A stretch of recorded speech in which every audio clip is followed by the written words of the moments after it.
కనుక్కుంటుందా పోయింది.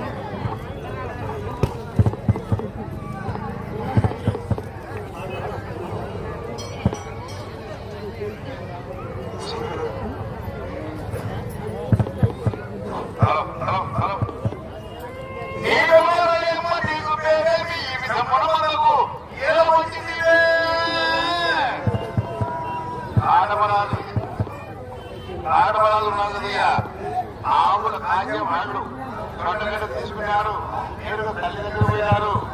ఏమమ్మా నీకు ఏమోడు తల్లి, నీవు ఏ రాజు కూతురువు, నీవు ఏ రాజు కూతురికవు, ఈ పేరు మాత్రం మాకు సవిస్తారంగా తెలియమ్మా అని మాత్రం మహాదరి అడుగుతున్నాను.